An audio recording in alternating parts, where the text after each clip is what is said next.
what is one of the greatest moments in Christian scripture, but the moment when Jesus has brought to him the woman who was caught in adultery. And what does Jesus say when the crowd wanted to stone her for her sins? He says, "He who is without sin cast the first stone." And the crowd go away. Now, in the Islamic tradition, a very, very similar thing happens when a woman is brought to Muhammad and he has her stoned. So, history of Christianity, more bloody or less bloody if Jesus was more like Muhammad? I think everyone would say likely to be more bloody. There are enlightened traditions within certain Muslim traditions, certain ones. They tend, by the way, to be highly prejudiced against by other Muslims. I'm thinking of things like the Ahmadiyya community, certain branches of Sufi Islam, which have very admirable attitudes towards enlightenment and a sort of syncretic belief of their own. But these are minority sects within Islam and are largely hated by other Muslims. Islam is about subjugation to Allah. And that's why one of the reasons why the Muslim world is as it is. The Christian world is as it is because of the legacy of Christianity. I mean, it's from Christianity that we get the idea of rights. Why do I say that? Because even the framers of the European Constitution pretty much knew this. Certainly the framers of the UN Declaration on Human Rights knew this. Certainly the founding fathers of the United States knew this.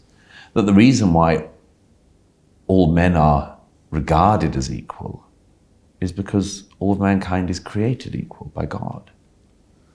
And that people may be different in their lives, and we're all different in our lives, and you may be a car mechanic or a king, but that we're all the same. We're all the same in the eyes of God, in the eyes of the Creator. Nobody to that extent has the ability to be, is by nature better or worse than anyone else. It's the adventure of their lives to try to be better. But all of these ideas, like the dignity of the individual, these come from the Judeo-Christian tradition. And without them, we would be, like China, or like the Islamic world, or like anywhere else. If we had a different tradition in our past, we would be in a different place now. But this was our tradition. This is our tradition. And anyone who thinks that what I've just described is as water is to fish is making a vast category error. If I may make this observation, one of the things that has really struck me over the last decade, as there's been a lot of soul searching in the West amongst leading thinkers, is that even people of no belief, I am plainly Christian in terms of my personal convictions. And one of the reasons, by the way, is that I think justice really matters. I don't think you can have love without justice. It's impossible. So the people who have done these frightful things, I believe they want to be called to account one day. Otherwise, you're saying the lives of the people they've butchered are as nothing. There'll be no justice in this life for them. That's important for me personally, but that wasn't my real point. My real point was that there are a lot of people who don't personally believe, have personally come to the view there's no God or they don't believe in the Christian God, but are able to see intellectually the unbelievable importance of Christianity to what Churchill, I think, as a non-believer, would have called the benefits of civilizational Christianity.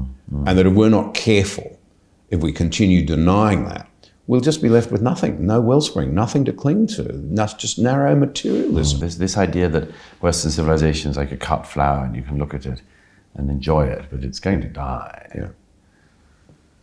So how do we make sure that it isn't a cut flower? And the answer to that is, of course, we find the seeds that planted the flowers and we reseed the land. We replant the flowers, the trees and the bushes of our culture and of our civilization.